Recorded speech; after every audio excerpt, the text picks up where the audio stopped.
They said she didn't belong there. They laughed at the tattoo. They called her a poser. What they didn't know is that ink was earned in blood and silence was a part of her oath. Asterisk, some stories don't begin with applause. Some heroes never get a parade. And sometimes, the fiercest warriors wear scars you'll never see because they've buried them deep behind a uniform, a stare, and a silence forged in fire. This is not just the story of Emma Steele and Eliza Trent. It's the story of forgotten valor, of being doubted not because of what you did, but because of what you looked like. It's about nights lit up by mortars, about the trembling hands of a medic holding pressure on a wound, and about the moment a SEAL commander saluted a woman the world thought was invisible.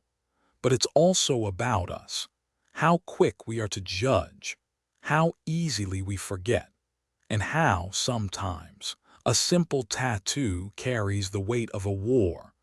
Right arrow, and that's where this story begins. With a sun-bleached outpost, a woman they called Ember 2, and the silence that made even hardened men stand at attention. It was the kind of heat that didn't just sit on your skin, it settled deep in your bones. The Afghan sun was cruel like that. It bleached the sky into a pale white, scorched every inch of dust, and turned every breath into something sharp. Even the wind came dry and angry, sweeping through the forward operating base like it wanted everyone gone. Inside the perimeter walls, everything was still. Still, except for her. Eliza Trent didn't walk like the others. She didn't bark orders. She didn't slam lockers or light up the comms with noise. No, she moved with a kind of quiet that demanded attention but never asked for it. Her fatigues were always clean, boots polished, hair tied back in that same exact not every single day. You'd almost think she was untouched by the dust, the war, or the sorrow hanging heavy in the desert air. She worked in the medical unit officially, but unofficially she did everything. If a convoy got hit outside the wire, she was the first one stitching wounds. If a satellite link went down, she was crawling under metal to fix it. If a soldier cracked under the pressure, she was the one sitting beside them in the dark, not saying a word, just being there. And maybe that was the real reason the SEAL commander saluted her. It happened at dawn. The sky had just begun to bleed orange behind the mountains. The dust hadn't risen yet. And the silence, it was sacred. Eliza stood alone in front of the flagpole, adjusting something with the base rigging. From across the yard, Commander Blake, a legend among Tier 1 operators, known for never saluting anyone unless it was protocol, walked toward her without a word. He stopped 5 feet from her. She turned, casually, wiping her hands on a rag, expecting maybe a request. Instead, what she got was a salute, a crisp, full salute, held for 3 full seconds. No words, just his eyes locked on hers. And in that silence, everything was said. You see, there was something most people didn't know. Eliza Trent had been embedded once before, years ago, under a mission so black it still didn't officially exist. Operation Velasquez. Some say it was a joint extraction op in the Coringal Valley. Others whisper it was a ghost hunt, tracking a rogue asset who had intel on both Taliban movements and deep state collusion. But the truth, only those who lived it know. There were 8 of them. Delta, SEAL, CIA, and Eliza, the only woman, the only medic, and the only one not carrying a weapon. She carried something else, resolve. They were ambushed on the 3rd night. An IED took out their lead vehicle. Chaos erupted, gunfire, smoke, screams. Eliza didn't duck, she didn't scream. She crawled through fire to drag Sergeant Malik out by his vest, hands blistering as she pressed gauze into a wound he wouldn't survive. Then came Ray's sniper, Team Joker, hit in the neck. She held his head in her lap as the light faded from his eyes. He whispered, "Don't let me die alone." She didn't. By the time extraction came, only 3 of them were left breathing.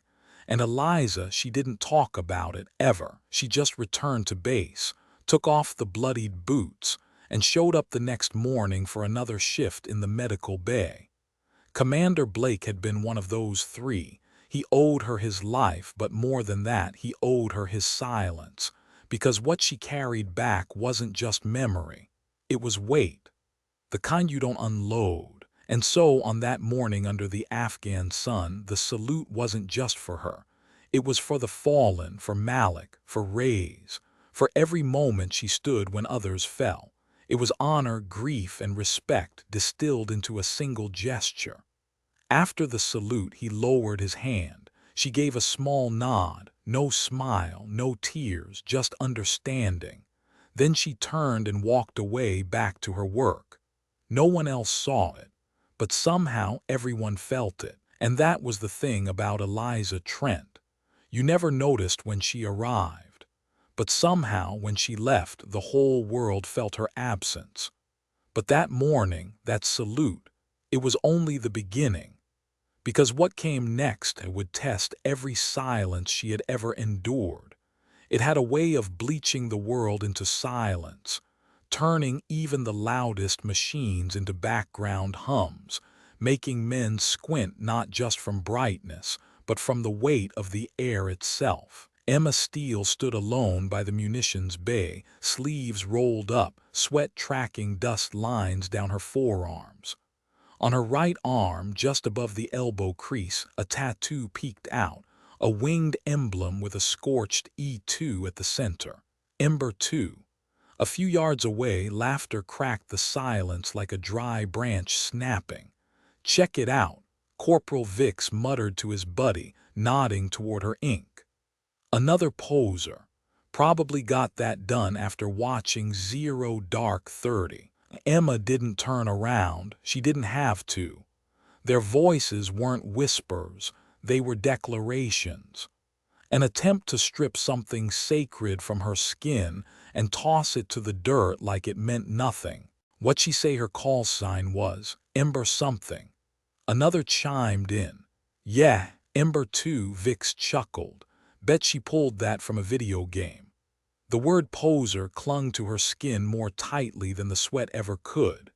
That evening, while others lounged in the tent playing cards or cleaning their gear, Emma sat before 2 officers, Captain Rossner and First Lieutenant Cole. Between them, a printed screenshot of her personnel file. Cole raised an eyebrow. "This says you were assigned to Joint Tactical Recovery, but Ember teams aren't listed." Emma leaned forward slowly, voice steady. "Because we weren't standard issue. Ember was black classified. I was Ember 2 embedded off books, Iraq 2016 through 2019. Rossner folded his arms. "You've been asked not to wear unverified insignia." She didn't flinch. "It's not for show." A pause. Then she stood, unbuttoned her left sleeve and rolled it up to reveal an old scar, a faded burn wound shaped like the fragment of a drone blade. "That," she said, her voice like iron cooling under pressure, "is from Mosul. Our extraction bird got hit. I pulled Sergeant Lang out before it blew." Neither officer spoke. And in that silence she saw it, not belief, not quite, but the recognition of something real, something they couldn't erase with a laugh. Mosul, 2017. Night had fallen like a lid slammed over the city. The air was thick with smoke, tracer rounds cutting red lines through the darkness. Ember 1 had gone dark 2 hours ago. Emma crouched low behind a broken wall, scanning the east sector with infrared. The drone feed above them was spotty, just bursts of static and the occasional heat signature. But she saw him, Lang, pinned under collapsed concrete. She ran without waiting for orders. Bullets snapped past her thighs. Something exploded behind her left shoulder. Her comms went dead. "Lang, stay with me," she screamed, shoving broken beams off his leg, pulling him inch by inch until his body hit the clearing. As the Black Hawk descended behind them, machine gun fire rattled so close it felt like it was coming from inside her own chest. She took a piece of shrapnel to the forearm. Didn't stop. When they lifted off, she was soaked in his blood and hers, but Lang was breathing. That was the mission. That was Ember. Back in present time, word of the poser tattoo spread like fuel through dry grass. In the chow hall, whispers. In the gear room, stares. Someone taped a drawing on her locker, a stick figure with a cape and the words "Ember Girl to the rescue." She ripped it down quietly, said nothing. That night, Cole approached her as she stood alone under the spotlight near the comms tower. "I looked into some files," he muttered. "Only one name came up under Ember 2, redacted, but the height, the birth year, it matches." Emma said nothing. Cole added, almost reluctant, "Lang's file confirms your story." She finally looked up. "I didn't come here to prove myself. I came here to serve." 2 days later, just before dawn, the base alarm blared. Incoming. The attack was sudden, surgical. Mortars landed on the east wing, slicing open tents like paper. Dust turned orange, then black. Screams echoed off steel and stone. Emma sprinted toward the control tent as smoke swallowed the horizon. Inside, chaos. "Perimeter down. We've got men pinned by the mess hall." Someone shouted, grabbed her rifle, her helmet, and ran without waiting. Behind the mess tent, 2 soldiers bled behind an overturned Humvee. A third was trying to radio for help with one arm hanging limp. She slid into cover beside them. "Where are they?" "Sniper, on the roof." Emma peeked for half a second, enough. Brick rooftop, shadow near the chimney. She rolled out, fired 3 sharp bursts. The figure dropped. Then silence. Breathing heavy, she helped drag the wounded into cover. Dust choked the sky, the sun trying to burn through it all. By the time backup arrived, Emma's sleeves were stained red. The same arm that bore the mock tattoo was wrapped around a young private who couldn't stop crying. Later that evening, at field debrief, the commanding officer read the casualty report. 3 wounded, no fatalities. He paused. "Credit to Specialist Steele for fast response and perimeter defense," he said simply. Nobody clapped, but they didn't laugh either. In the distance, someone muttered, "She moved like a ghost." And in that moment, for the first time since Mosul, Emma allowed herself to breathe. Weeks after the Mosul mission, back at Ramstein, Emma sat in a tiny parlor with buzzing neon lights and the smell of cheap ink. "Sure you want this?" the artist asked. She nodded. "It's not for them, it's for me. To remember what I almost forgot." As the needle traced the wings and the scorched E2, Emma didn't wince. She welcomed the pain. One afternoon, weeks after the base attack, Emma passed Vix near the supply depot. He didn't speak, didn't joke. He simply nodded once. Awkward, uncertain, but it was something. She walked past, boots echoing on concrete, that tattoo visible and unapologetic under rolled sleeves. Whatever they thought no longer mattered. But Emma's story was just one spark in a field of embers. And 1,000 miles away, under the same burning sun, another woman was walking into a moment that would test her silence and her soul in ways no one saw coming. There's a tattoo on Emma Steele's left shoulder that no one really asked about, not until they mocked it. It was a black raven inked across a broken compass, with coordinates etched in crimson under the wing. Most thought it was aesthetic nonsense, edgy art at best, poser flair at worst. Nobody knew what the numbers meant. Nobody cared.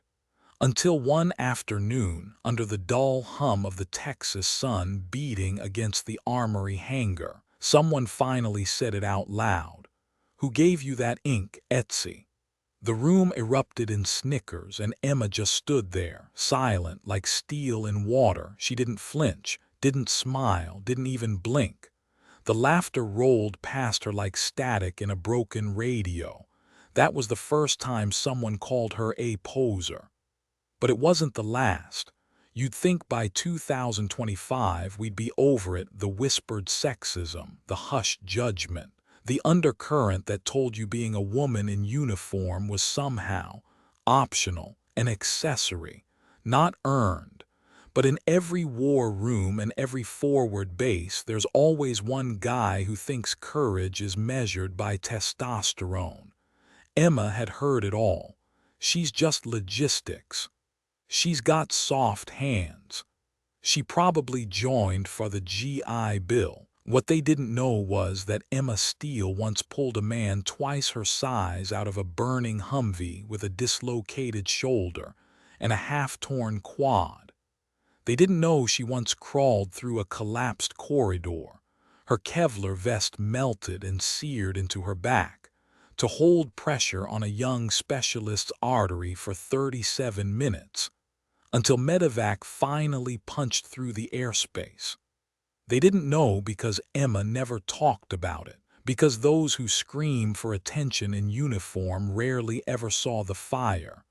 The ones who did carried silence like a second skin. "Is that a joke, Steele?" Captain Darnell's voice was sharp, not aggressive, just skeptical. "You claim you were part of Ember too." Emma looked up, eyes steady, palms flat against the worn wood of the tribunal table. "Yes, sir." Darnell leaned back, exchanged a glance with the intel officer to his left. Ember 2 was an unofficial detail. No digital record, no rotation logs. Emma nodded once. "Exactly, sir." For a second there was silence, the kind that hums inside your ears. Then she reached into her jacket, pulled out a folded, worn field report, paper yellowed, edges curled, smudged with red clay and something darker. "Page 7, she said softly. "My blood type, written by Lieutenant Hawkins the night we lost radio. I used that sheet to signal the evac chopper." The tribunal went quiet. Captain Darnell unfolded it slowly, paused. The words on the page were barely legible, but one detail caught his eye. The corner still smelled faintly of burnt fuel. No one in the room questioned her again. It was Afghanistan. August. The kind of heat that makes even scorpions burrow deeper. They were guarding a supply route, 2 hours north of Lashkar Gah. It was supposed to be a routine watch. But Emma had learned early nothing in war was routine. The first rocket hit the southern fence. They didn't have time to brace. The second took out the water tanks. Everything after that was chaos. Emma remembered the taste of sand in her teeth, the ringing in her left ear, the way her body moved before her mind caught up. She found herself sprinting toward the infirmary, flames licking at the canvas walls, screaming for Doc Salazar, who'd been inside. She kicked the door open, pulled him out by the backplate, blood smearing across the threshold. He was still conscious, but fading. "I can't see," he gasped. "Emma, I can't see." She dragged him behind the fuel drums, then realized that was a bad call when a tracer hit the side of one. She grabbed him again, this time crawling on elbows, dragging 70 pounds of man and gear through gravel and blood. A bullet grazed her thigh. Another shattered the radio beside her head. She didn't stop. Years later, when Emma watched a documentary on Kristin Beck, her throat tightened. Kristin, a Navy SEAL who served in SEAL Team 6 before coming out as a transgender woman, had spoken with calm defiance. "They say I don't look like a warrior, but I buried more friends than you'll ever meet." Emma saw herself in that. Because warriors don't wear a look, they wear the weight. Kristin had trained for decades in silence, fought under a name that wasn't hers, earned medals she couldn't even display. Emma, different path, same burden. Their battles were layered, some with bullets, others with words sharp enough to bleed pride. And yet, both stood, still breathing, still giving, still here. Then came Jason Redman. Emma kept a copy of his hospital door sign in her locker. Attention to all who enter here. If you are coming into this room with sorrow or to feel sorry for my wounds, go elsewhere. The wounds I received I got in a job I love. I will make a full recovery. What is full? That is the absolute utmost physically my body has the ability to recover. Then I will push that about 20% further through sheer mental tenacity. She read it the night she got her third surgery. The same night a tech sergeant laughed when she winced getting up. "Guess you're not made for this, huh?" he'd said. She didn't answer, just stared at the wall, at Redman's words. Emma may not have had shrapnel buried in her skull, but she had pieces of other people's last breaths in her soul, and those are the kind of wounds the X-ray doesn't catch. Emma's favorite story wasn't her own. It was Monica Lin Brown's, the combat medic who threw herself over 6 injured soldiers in the middle of a mortar attack. While under fire, Monica dragged each of them behind cover. She was 18. Brown was awarded the Silver Star, but like Emma, she preferred to talk about the mud on her boots rather than the metal on her chest. One night, over a can of stale black coffee, Emma told a younger corporal, "You want to know what real courage is? It's watching your own hands shake and doing it anyway." Then she showed him the scar on her thigh. "And when you get a tattoo, kid, don't get one for fashion, get one for memory." People think tattoos are skin deep. They are not. Emma's raven wasn't just art, it was a map. The compass was broken because their comms had failed. The coordinates, 31, 7,601 degrees N, 64, 1,510 degrees E, the place where they almost died together and one where two didn't make it back. The raven, it wasn't a symbol of death. It was a reminder of who she became in the fire, and that ink, it bled when she got it, just like she did when she earned it. So when people laughed at it, they weren't mocking art. They were mocking a memorial written in blood. There's a strange ache in surviving, not because you want to die, but because you never wanted to be the only one who lived. Emma still sends a text every year to Sergeant Thomas' old number. She knows it won't go through. She does it anyway, because remembering is part of the job too. Emma only met Eliza Trent once. It was in a dusty hallway near Fort Bragg. Eliza was wearing boots that hadn't been polished in months and had a 1,000-yard stare that made even colonels shift their weight. They didn't say much, but as they passed each other, Eliza gave a subtle nod, the kind only real warfighters give. Not a salute, not a smirk, just recognition.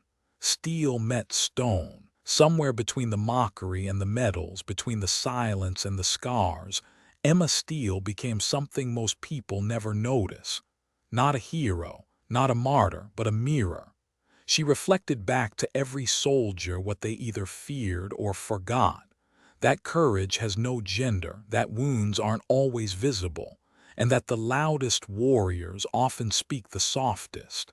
And her tattoo, it still fades a little every year, but the vow it marks, that doesn't fade. It wasn't the tattoo that proved her worth.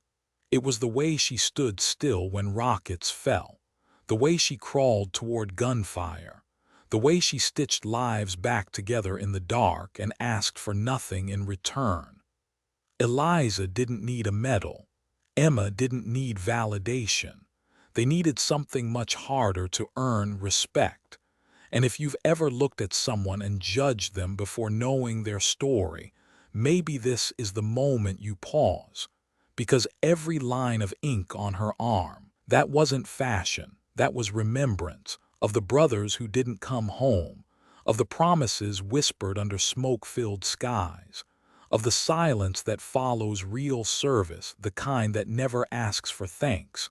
So the next time you see someone wearing a uniform or a scar or a tattoo you don't understand, don't laugh, ask, listen, respect, and maybe, just maybe, you'll hear the story behind the ink.